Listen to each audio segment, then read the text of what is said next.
Are you feeling better now? Yes, thanks to all of you. I'd like to thank you once again for what happened. Don't mention it.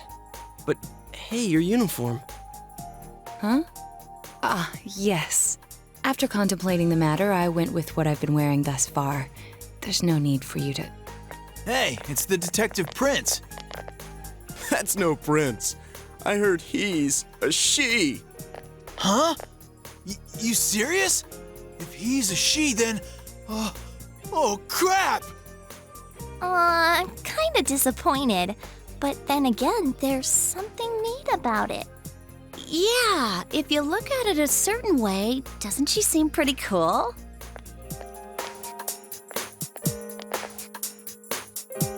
My, rumors spread so quickly. Yes, I'm myself, right? That aside, I'd like to discuss the case with you all. We're dealing with a kidnap and murder case perpetrated by someone lurking in this very town. And it isn't over yet. Let's go over the finer points after school.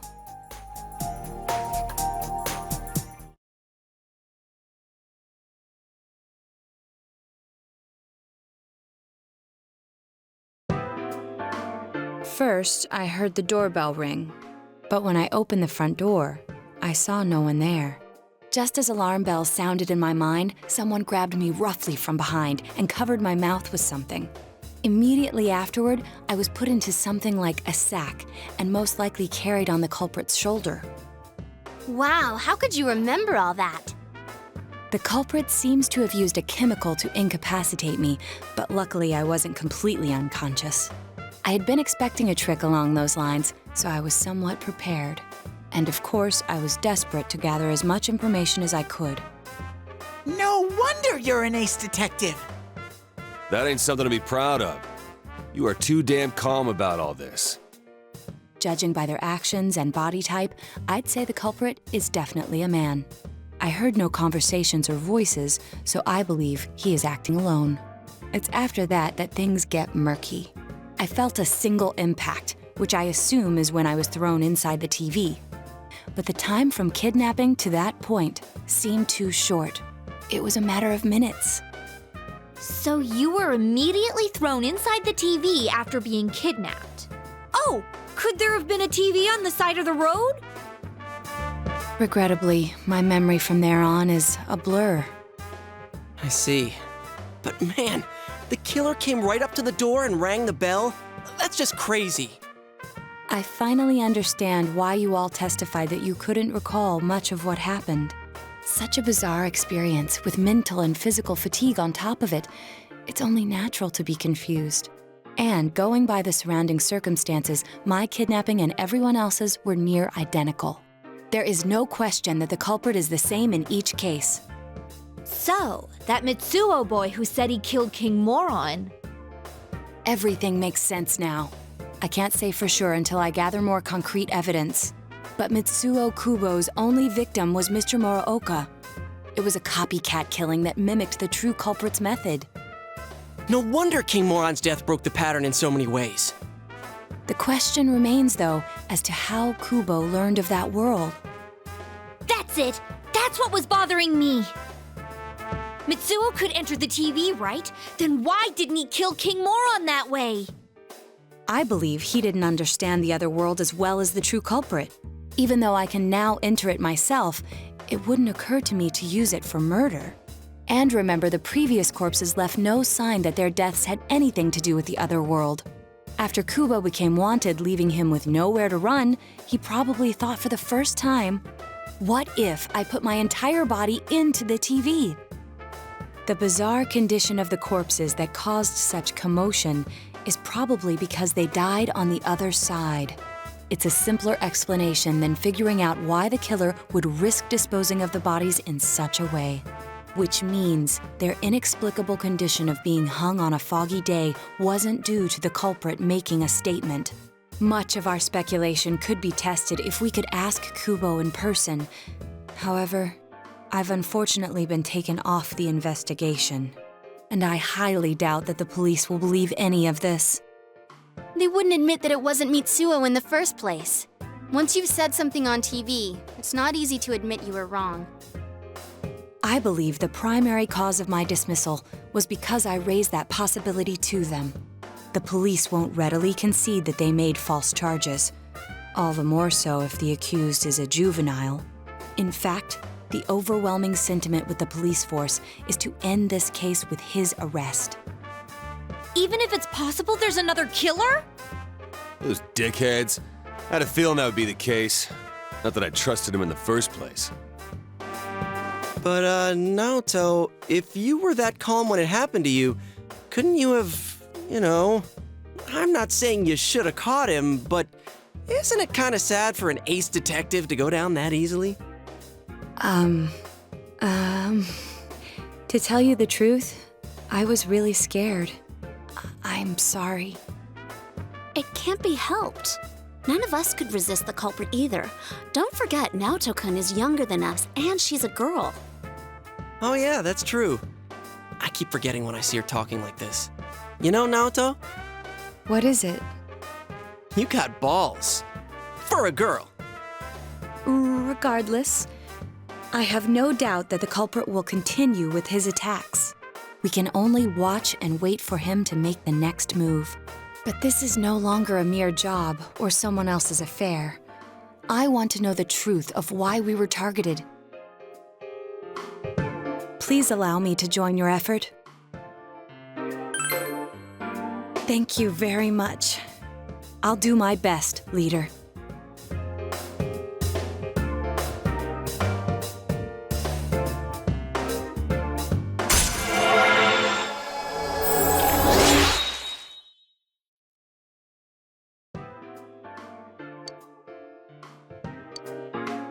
Since I'm the king of the geniuses, I knew it would work out this way. Ta-da! Now Chan's glasses. Thank you. They told me about you, Teddie. I can sympathize with your drive to find yourself. If I may help in any way, let me know. Wow, what a nice girl.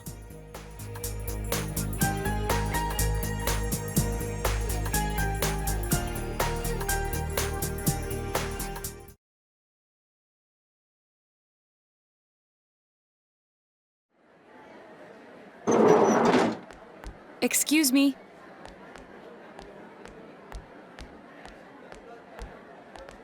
Do you have time after school today? Did something happen? No. Rather, I'd like to have a doctor examine Teddie. A doctor? You mean a vet?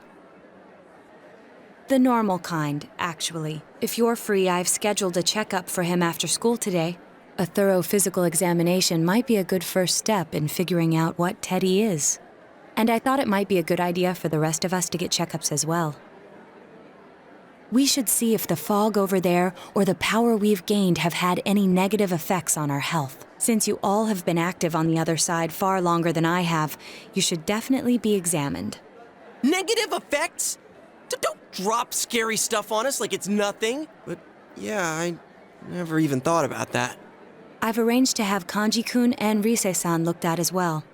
Wow, you're on the ball about all this. Are you sure you're not an adult? Her height's a big giveaway, though. Well, I'll see you all after school.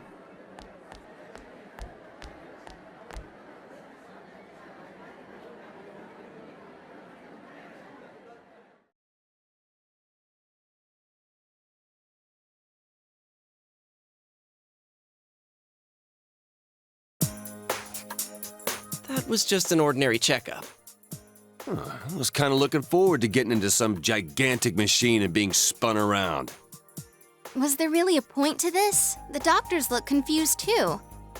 Oh, they're back. I'm very sorry for the wait. I'm very sorry for the wait. So did they find out anything about Teddie?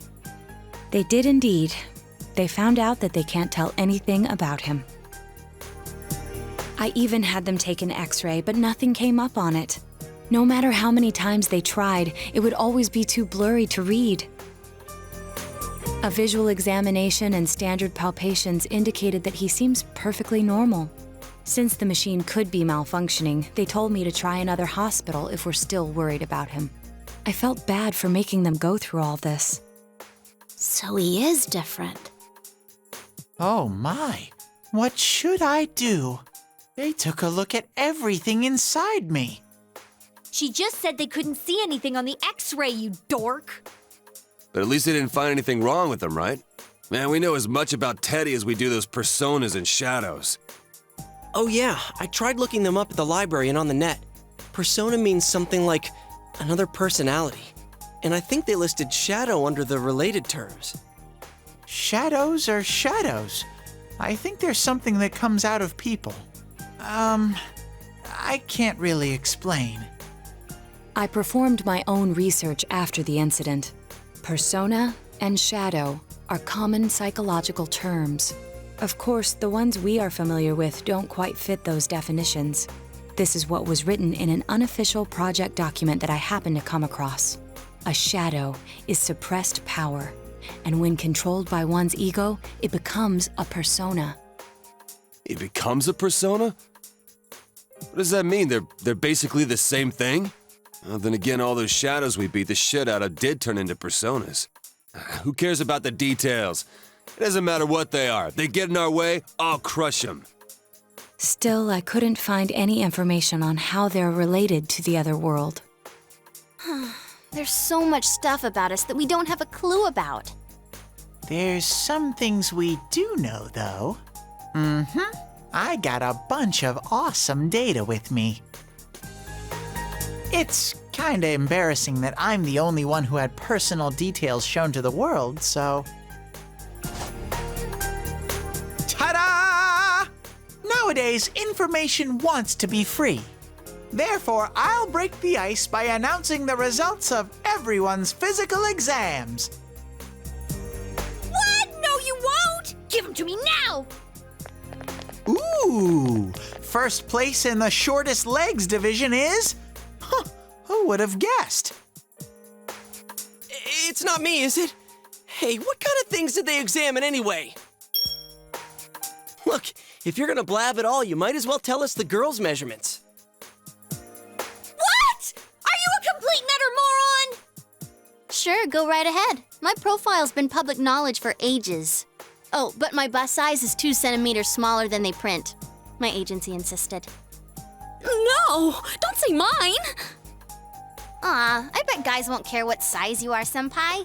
And having modestly sized breasts like yours would definitely make it easier to wear a kimono. What? Oh yeah, Naoto-kun's in here too, huh? Let's see. Naoto-kun's is... Huh? Is this for real? Wait, isn't this measured wrong? Anyways, the important thing is that according to the examination results, nothing's wrong with our health. So we won't be needing these anymore. I'm going to go shred them. Well, thank goodness everyone's healthy.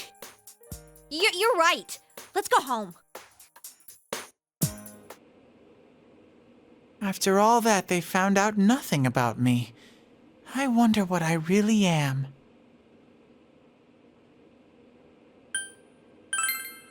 Yeah, thanks, Sensei.